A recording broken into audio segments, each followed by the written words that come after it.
seja mais um inscrito no canal. E não se esqueça de deixar o seu curtir e like no vídeo.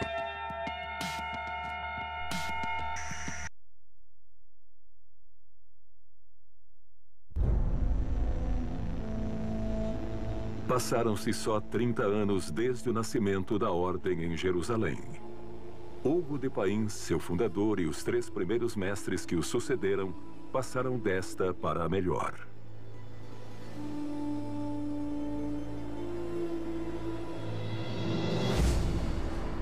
Mas parece que nada pode deter o avanço do templo. Suas arcas transbordam de riquezas, seus cofres se enchem de relíquias e segredos, e suas fortalezas se multiplicam por toda a cristandade. Já não há fronteira onde não ondule o estandarte branco e negro do templo.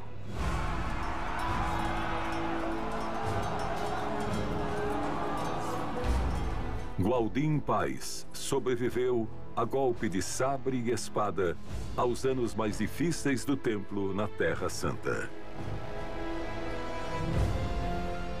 Aprendeu a arte da guerra com os melhores cavaleiros que a cristandade já tivera. E logo os melhores teriam de aprender dele. Foi-lhe encomendada a árdua tarefa de expulsar o Islã das fronteiras portuguesas. E ele se tornará o maior dos mestres que já pisaram a península. Pois não há sarraceno com valor suficiente para enfrentar sua espada.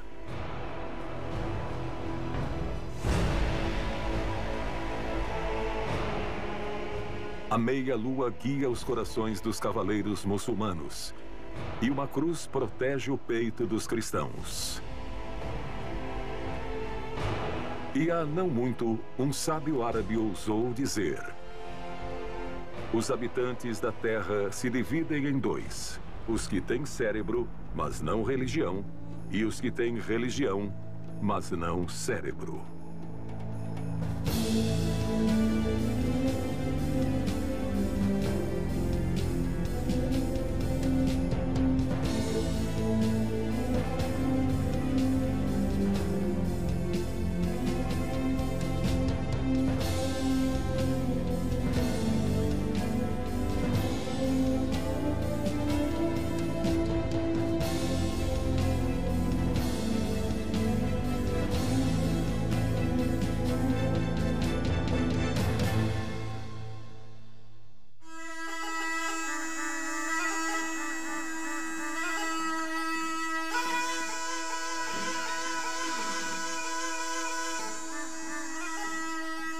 Podiam-se contar 1000 médicos diplomados em Bagdá antes da chegada dos demônios cristãos na Palestina.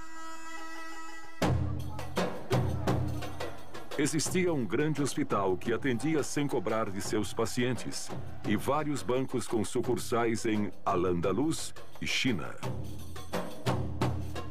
Uma fábrica de papel erguia-se no meio da cidade, enquanto os francos ainda usavam pergaminhos surrados.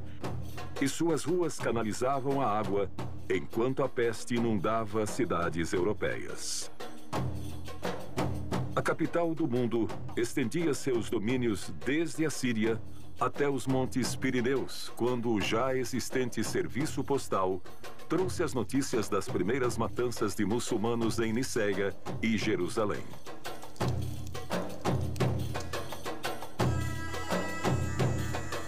Hoje assistimos aos cruzados matarem um homem junto à mesquita Al-Aqsa, assá-lo em um espeto e o comerem, gritando em voz alta que todo muçulmano teria a mesma sorte. Mas os príncipes não querem acordar. O medo e a inveja envenenaram os corações de califas preguiçosos que se escondem à sombra de seus haréns. E as notícias chegam tarde, trazidas por refugiados que com seus relatos choram e fazem chorar.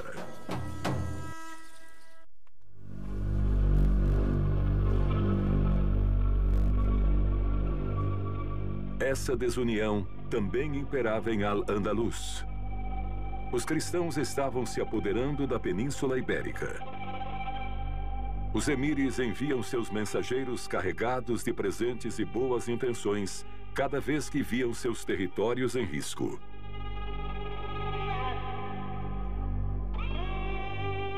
beija o braço que não possa quebrar e roga a Deus que ele o rompa.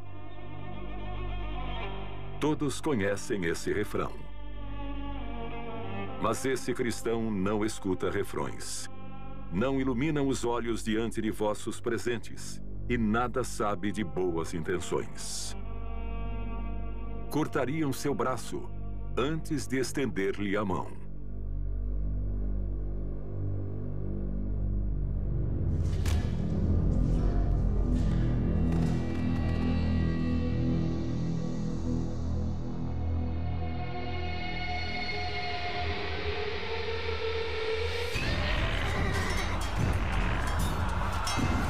Foi aberto um fosso entre os povos que não voltará a se fechar. Quanto sangue vertido! Quantas donzelas formosas escondem o rosto envergonhadas entre suas mãos! Colecionais poetas, músicos e escravas formosas perfumadas em vossos palácios, enquanto vossos irmãos não têm mais moradia que a sela dos camelos e as entranhas de predadores. Ainda que quisessem despertar e acudir ajudando seus irmãos, esses califas eram totalmente incapazes. Nem sabiam por onde começar. O início das cruzadas marca a passagem do que se chama Alta Idade Média para a Baixa Idade Média. E que, conforme eu vejo, mais do que chamar Baixa Idade Média, poderíamos chamar isto de o despertar .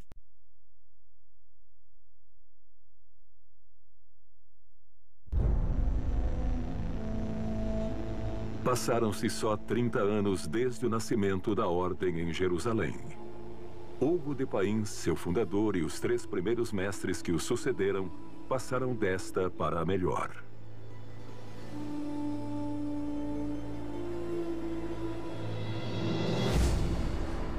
Mas parece que nada pode deter o avanço do templo.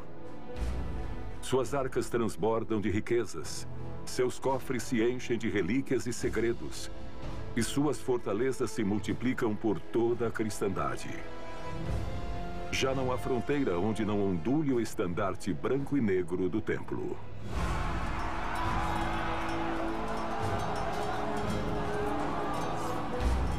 Gualdim Paz sobreviveu a golpe de sabre e espada aos anos mais difíceis do templo na Terra Santa. Aprendeu a arte da guerra com os melhores cavaleiros que a cristandade já tivera. E logo os melhores teriam de aprender dele. Foi-lhe encomendada a árdua tarefa de expulsar o Islã das fronteiras portuguesas. E ele se tornará o maior dos mestres que já pisaram a península. Pois não há sarraceno com valor suficiente para enfrentar sua espada.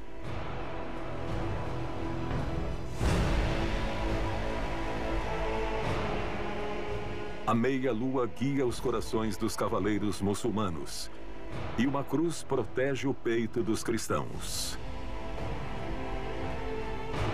E há não muito, um sábio árabe ousou dizer: os habitantes da Terra se dividem em 2, os que têm cérebro, mas não religião, e os que têm religião, mas não cérebro.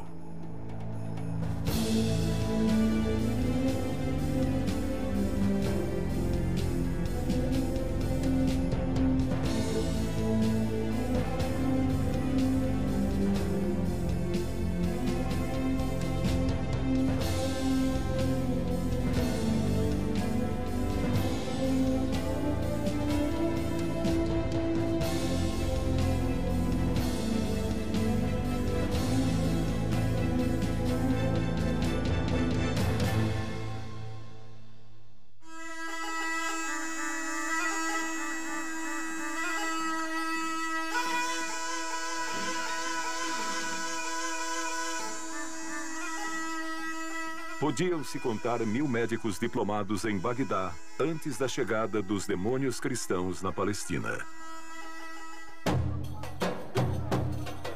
Existia um grande hospital que atendia sem cobrar de seus pacientes e vários bancos com sucursais em Al-Andalus e China.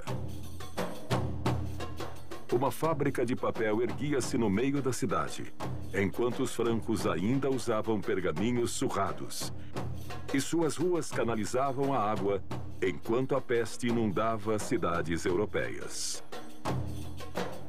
A capital do mundo estendia seus domínios desde a Síria até os montes Pir. Foram estas mesmas palavras que te incultiram?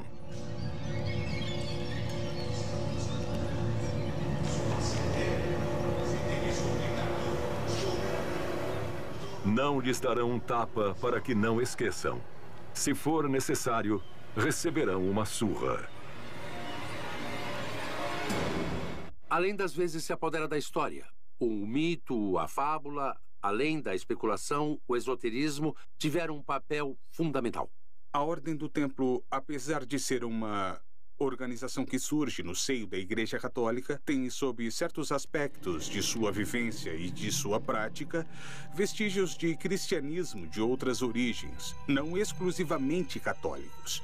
Por exemplo, práticas daquilo que se chamava de oração mental. Digamos que é algo que poderia equivaler ao que hoje chamaríamos de yoga. Obrigarás a esses pobres desgraçados a cuspir sobre a cruz de Cristo Nosso Senhor, a urinar sobre ela, a maldizê-la. Eu vi a lápide sob a qual descansa teu corpo. O dia em que morreres, farás que esculpam sobre ela o teu nome, Lúcifer. Diga-me, Gualdin, quando perdestes a cabeça? Lúcifer, se formos a um dicionário latim-português, quer dizer a estrela da manhã. E se quisermos fazer um estudo etimológico, Lucifer significa aquele que porta a luz, o que indica que ele deve ter recebido essa luz que vem do Oriente. Porque não é normal que na Idade Média se escrevesse em uma placa a palavra Lúcifer, porque poderia ser associada ao demônio. A palavra Lúcifer tinha muito impacto na Idade Média. Hoje em dia, qualquer pessoa pode ir ao Convento de Cristo e contemplar essa placa que Gualdin fez erguer para si mesmo como Lúcifer. Dizia-se que os templários cuspiam na cruz ou nela urinavam para repudiar a figura de Cristo. Isto, em termos gerais, sempre foi rejeitado por todos os cavaleiros templários. E inclusive entre alguns deles que, ao que parece, podiam aceitar essa acusação, não fica muito claro de até que ponto faziam isso. Tinha gente que cuspiria, baseando-se no voto de obediência, procurando não acertar o crucifixo. E havia gente que, em virtude de ser cristão e um servidor de Deus,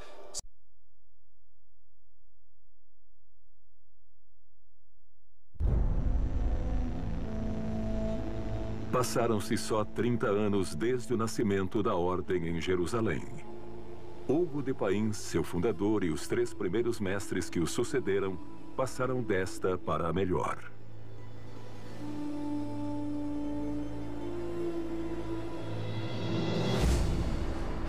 Mas parece que nada pode deter o avanço do templo.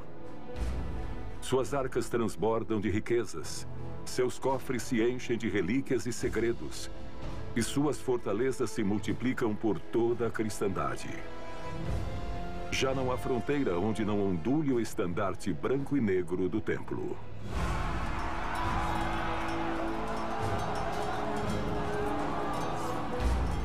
Gualdin Paz sobreviveu a golpe de sabre e espada aos anos mais difíceis do templo na Terra Santa.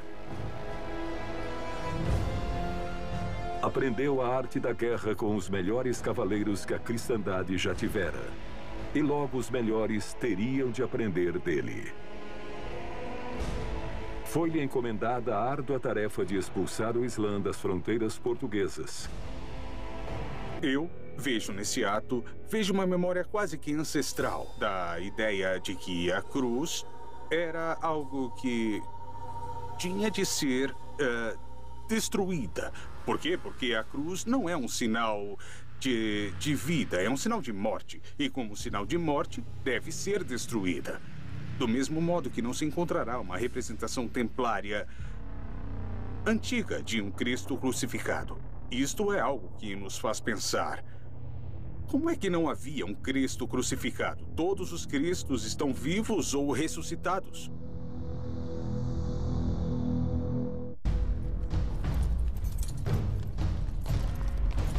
O templo está associado às cruzadas, evidentemente. E todos sabemos que as cruzadas são um conjunto de fracassos. Conforme esses fracassos são cada vez mais reiterados e cada vez mais evidentes ao conjunto da cristandade, tais fracassos se associam a um dos agentes fundamentais das cruzadas na Terra Santa, que são os templários. Se a isso adicionarmos que o templo é uma ordem que, desde o princípio, alcança níveis patrimoniais e certo nível de certa consistência econômica, apresenta-se um problema às pessoas. Nós estamos alimentando uma instituição que é rica, que tem possibilidades, mas que não é capaz de cumprir a finalidade para a qual foi criada. Portanto, estamos diante de quê?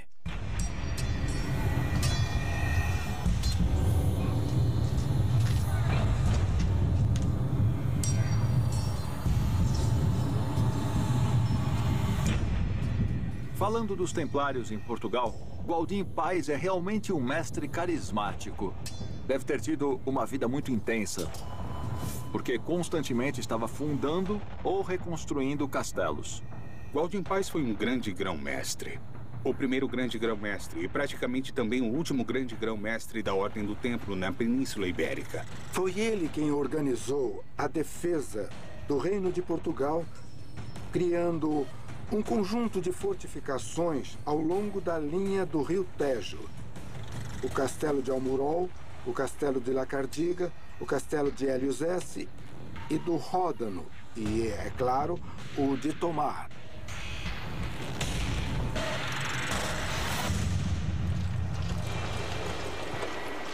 No ano da graça de 1162, construirás o Convento de Cristo e a cidade de Tomar. Um dos mais míticos enclaves da Ordem do Templo. Um lugar santo que o tempo jamais conseguirá destruir. A Ordem do Templo se organizava nas províncias. 9 províncias. E a Península Ibérica, exceto a Catalunha, era uma dessas 9 províncias. E o centro, a capital, era aqui em Tomar. E, portanto, o grão-mestre fosse de onde fosse, castelhano, ou português, ou leonês, tudo referente à Península Ibérica se decidia aqui. Poucos homens dentre os que te rodeavam haviam conhecido Jerusalém. E dentre esses poucos, nenhum tinha vivido como tu a viveste durante 5 anos que passaste servindo a Ordem. Estivesses demasiado próximo de muitos dos segredos inconfessáveis da Ordem Templária. Sabes demasiado, Gualdin. Não é por acaso que fostes tu o eleito para fazer chegar todo esse conhecimento até a Península Ibérica. Gualdin Paz não apenas construiu um castelo, como também uma cidade associada ao castelo.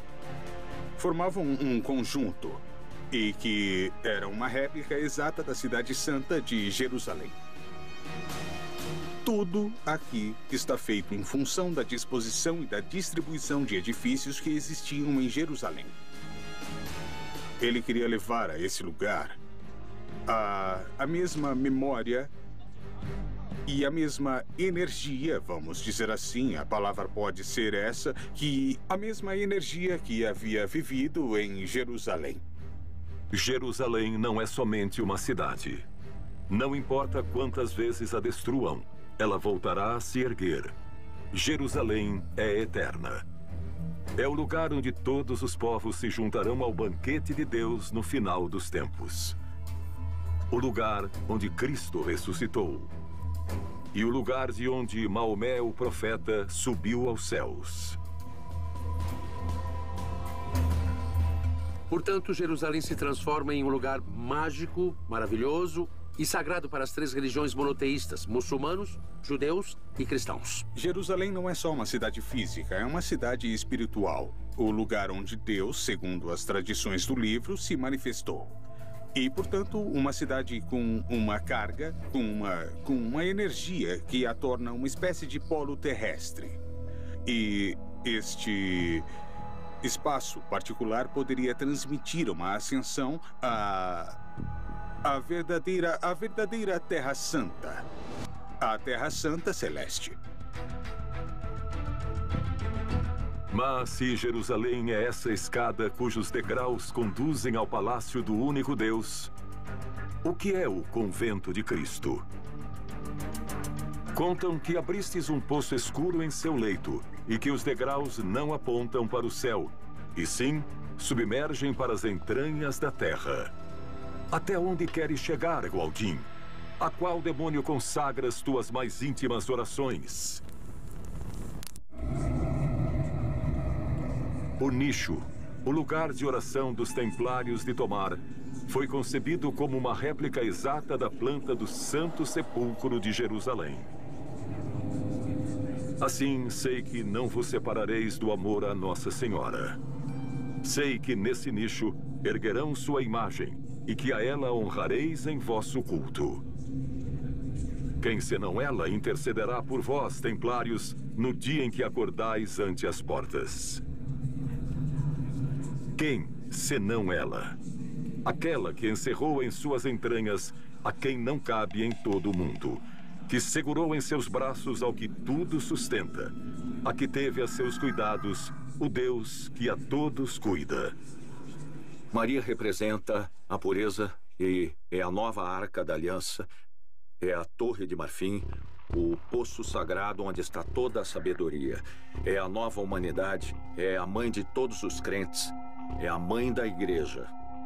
Proteja-nos na luta, pois és tu, Miguel, nosso arcanjo. Pois também nós empunhamos a espada, e junto de ti lutaremos no dia do juízo final. Permita-nos imitar-te. Permite-nos sangrar até expulsar os anjos caídos e o mal deste mundo. Toda a Sagrada Escritura é uma luta, não é? Contra o mal. A experiência do mal que todos nós temos. Esse mal é identificado como um elemento escuro que pode tomar diferentes formas. O arcanjo São Miguel é representado na iconografia, pisando na cabeça do maligno. O mal pode ter a figura de um demônio ou pode estar representado também como um dragão. O arcanjo São Miguel, no imaginário cristão, no momento, é o chefe dos exércitos angelicais. Estamos nessa pedagogia da igreja, da santificação progressiva da violência, o que é, logicamente, uma substituição, ou seja, referente a uma moral substituída de cristão para santo, sendo, portanto, um modelo a seguir. Muitas de vossas capelas consagram a imagem de Maria Madalena. E isso vai fazer que as línguas de muitos se desatem. É evidente que esse culto foi intenso em Portugal. Em muitas igrejas templárias existia um altar dedicado a Maria Madalena. O culto a Madalena é associado à ideia de que Jesus, como rabi, teria obrigatoriamente que estar casado. E se casou com quem? Bom, o texto bíblico, o texto evangélico, sobretudo, nos dá alguns indícios de que Madalena era a mais próxima, ou a primeira candidata a ser esposa de Jesus. Os templários beberam dessa tradição na origem e a trouxeram ao Ocidente, mantendo-a viva. Maria Madalena tem outro simbolismo importante. Cristo, como reformador, aceita em sua confraria mulheres. E isso, para o mundo judaico da época, e talvez até hoje em dia, é uma revolução.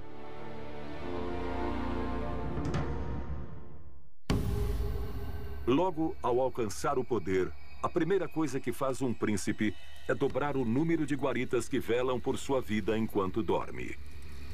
Sempre haverá alguém querendo usurpar-lhe o poder do mesmo modo sujo que ele fez. Não importa se esse príncipe é cristão ou muçulmano. Já não é necessário um exército para eliminar um de teus oponentes.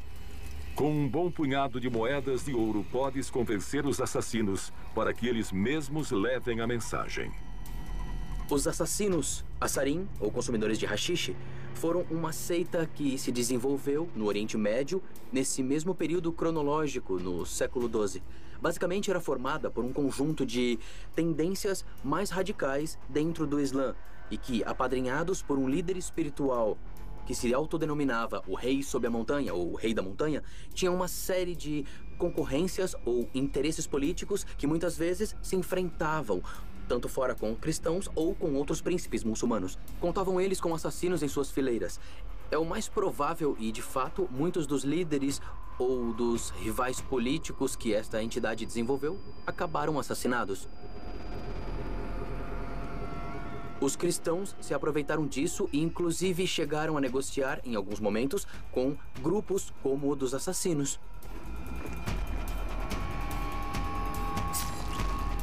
Os templários, quando não podiam, tinham de pagar a Ordem dos Assassinos, a ordem muçulmana, correspondente à Ordem Templária Cristã, para proteger os peregrinos cristãos. E, portanto, houve encontros entre eles. Há muitos que dizem que uma das intenções secretas dos templários era que os templários muçulmanos e cristãos dominassem o mundo cristão e o mundo árabe. Existe ainda um documento em que se anota um tributo que a cavalaria de Almud, ou seja, dos assassinos da montanha, pagariam impostos aos templários. Se eles pagavam impostos, é porque mantinham relações.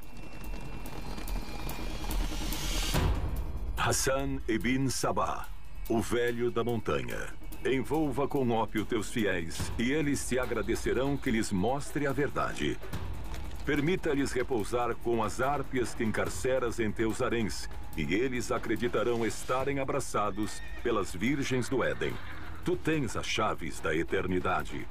Abre-lhes a porta de trás de teu castelo, e eles acreditarão vislumbrar o paraíso.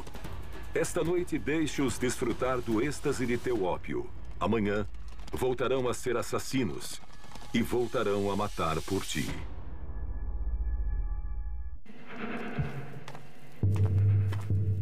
As cidades cresceram ainda mais. Seus habitantes amontoaram-se nelas, respiraram o ar putrefato de seus pântanos e compartilharam suas águas com ratos e suas pulgas.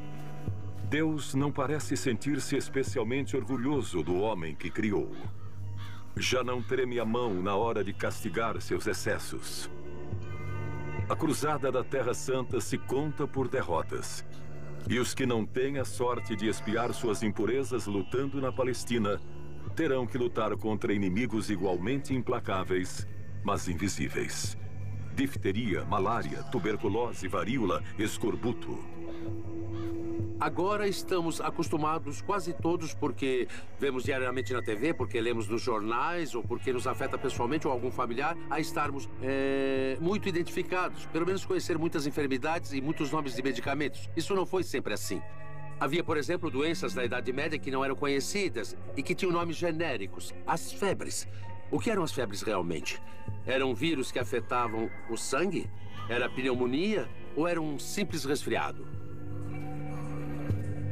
A queda das sobrancelhas, olhos esbugalhados ou o inchaço do nariz são indícios claros de que contraíste a lepra. Os médicos não duvidavam em confirmar, ainda mais se tiver a pele da frente tensa e brilhante, os pés pequenos ou a voz rouca. Receberás uma missa de defunto e, se tiver família, eles te acompanharão até um leprosário. Farão isto em silêncio, pois não é mais que um morto em vida. E com mortos não se fala. Todos teus direitos e tuas posses, se é que restassem alguma, passavam ao hospital que te recebia. E assim, cheio de rancor contra os vivos, serás apartado do caminho dos sãos. pois esse rancor é extremamente contagioso. Reunir-se-ão vários conselhos de sábios, desses que acreditam saber algo, e depois de muito pensar e deliberar, determinarão que são 3 as causas desse mal. Os judeus envenenaram a água e o ar, que existe uma conjunção adversa dos astros do céu, e que Deus, mais uma vez, castiga o homem por seus desmandos e pecados. A igreja está permanentemente interessada que os homens e mulheres desse tempo tenham medo. Medo de morrer em pecado. Fica ameaçando todo o tempo. As ameaças sobre as penalidades do inferno são absolutamente constantes. A primeira coisa que um fiel via ao entrar em uma catedral era o juízo final. Isto só pode ser explicado pelos vestígios de cultura que havia na Europa do século XI e XII. Um vestígio de cultura na qual existia um medo coletivo extraordinário, ao extremo. Um medo coletivo de morrer em pecado. Um medo coletivo do diabo, do maligno. De arder eternamente no fogo do inferno. O primeiro tocou a trombeta e caiu granizo e fogo. A 3ª parte da terra foi queimada. O segundo anjo tocou a trombeta e uma avalanche de brasas foi lançada ao mar. A 3ª parte do mar converteu-se em sangue. O terceiro anjo tocou a trombeta.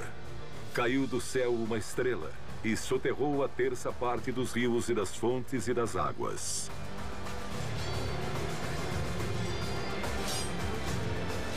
O quarto anjo tocou a trombeta e feriu-se a 3ª parte do sol, a 3ª parte da lua e a 3ª parte das estrelas. E o dia perdeu a 3ª parte de seu esplendor. Quando soou a 5ª trombeta, gafanhotos se espalharam sobre a terra. Quando soou a 6ª trombeta, os homens buscaram a morte, mas não a encontraram. Desejavam morrer, mas a morte fugia deles. Quando o 7º anjo soou a 7ª trombeta, Miguel e seus anjos enfrentaram o dragão. Havia chegado tua ira e o momento de julgar os mortos e de dar a recompensa a teus servidores.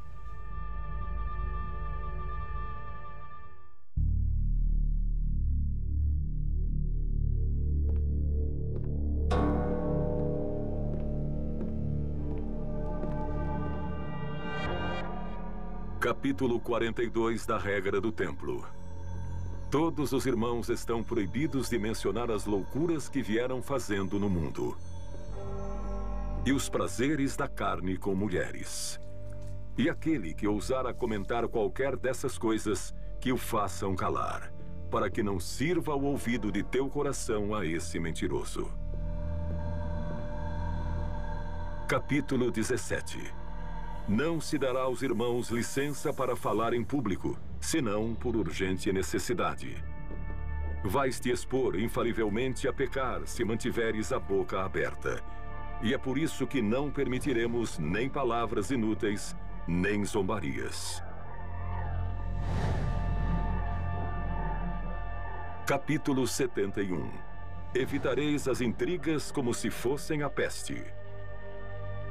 Permitia-se que se fizessem solicitações pontuais em voz baixa, para não atrapalhar o irmão que estivesse lendo textos sagrados. O templário é um soldado e tem que estar bem alimentado, e você tem que ter certeza de que ele se alimentou bem.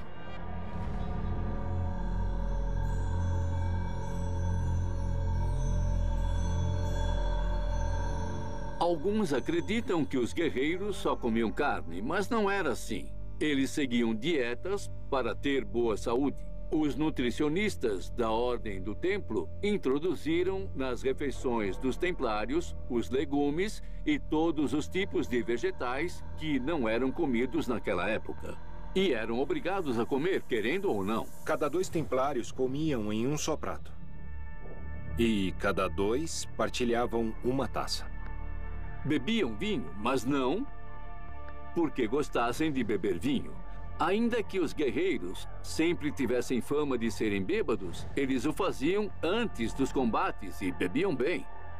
Mas o faziam para sentir-se melhor antes de se lançarem contra as hostes muçulmanas. Não era beber por beber.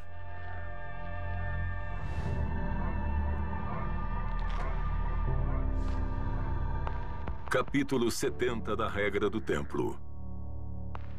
Que cada um deite-se separado em uma cama, com uma túnica, um colchão e um cobertor, e basta. Dormirá com a camisa e os calções, e que haja sempre luz enquanto os irmãos dormem.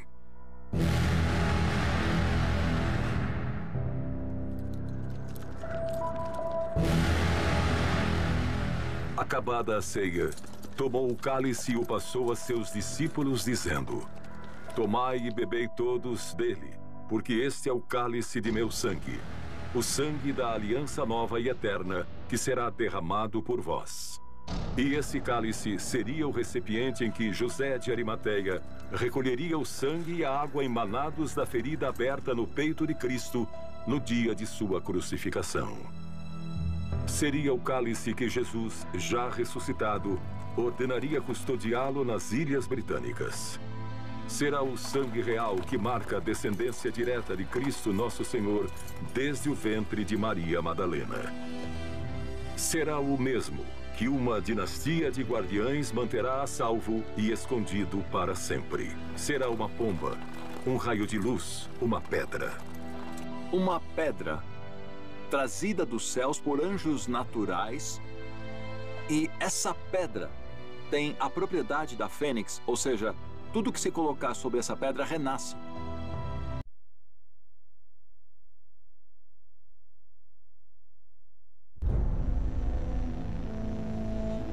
Passaram-se só 30 anos desde o nascimento da ordem em Jerusalém.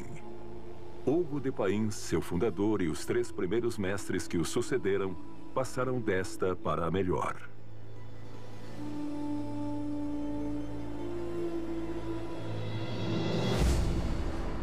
Mas parece que nada pode deter o avanço do templo.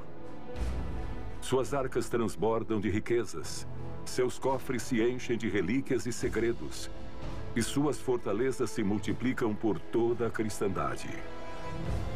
Já não há fronteira onde não ondule o estandarte branco e negro do templo.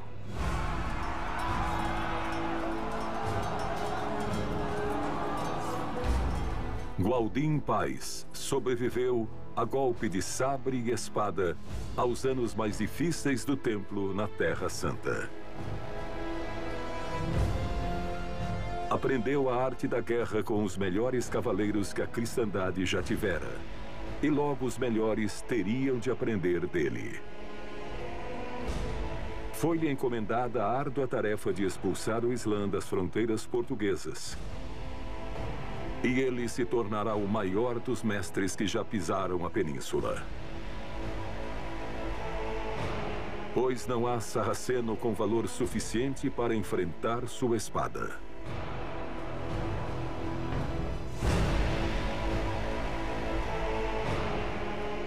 A meia-lua guia os corações dos cavaleiros muçulmanos, e uma cruz protege o peito dos cristãos. E há não muito, um sábio árabe ousou dizer: os habitantes da Terra se dividem em 2, os que têm cérebro, mas não religião, e os que têm religião, mas não cérebro.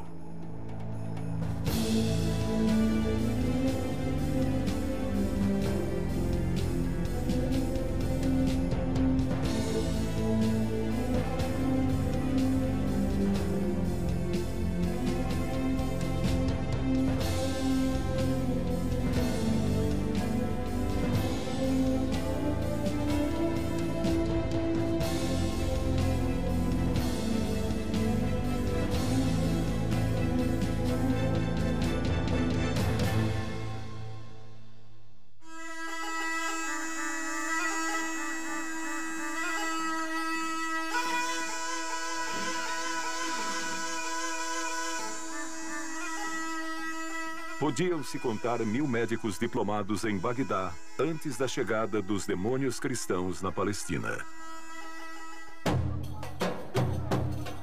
Existia um grande hospital que atendia sem cobrar de seus pacientes e vários bancos com sucursais em Al-Andalus e China.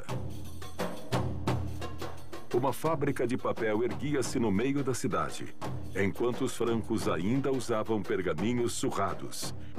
E suas ruas canalizavam a água, enquanto a peste inundava as cidades europeias.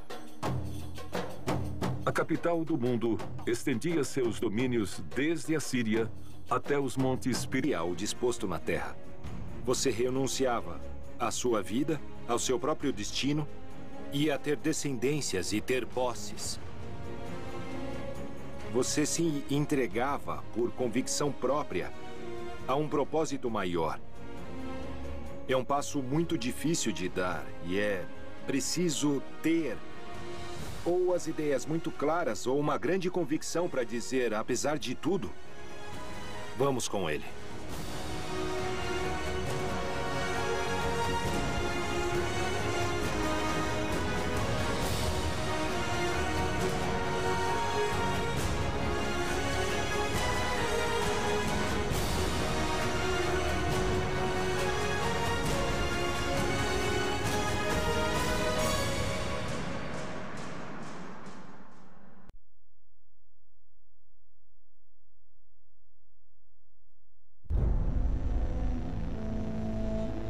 Passaram-se só 30 anos desde o nascimento da Ordem em Jerusalém. Hugo de Pains, seu fundador, e os 3 primeiros mestres que o sucederam passaram desta para a melhor.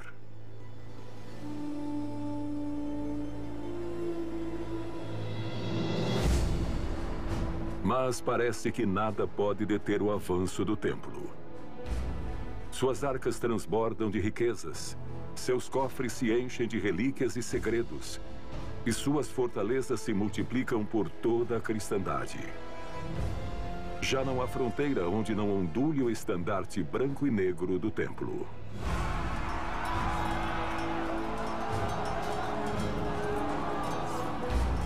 Gualdim Paz sobreviveu a golpe de sabre e espada aos anos mais difíceis do templo na Terra Santa. Aprendeu a arte da guerra com os melhores cavaleiros que a cristandade já tivera. E logo os melhores teriam de aprender dele. Foi-lhe encomendada a árdua tarefa de expulsar o Islã das fronteiras portuguesas. E ele se tornará o maior dos mestres que já pisaram a península. Pois não há sarraceno com valor suficiente para enfrentar sua espada.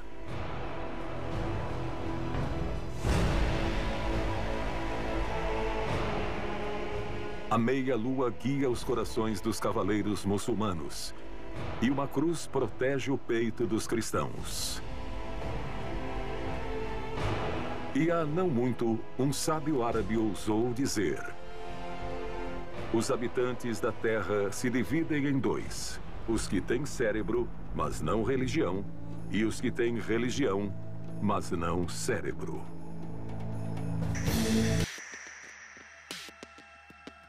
Muito obrigado pela inscrição no canal e pelo seu curte e like.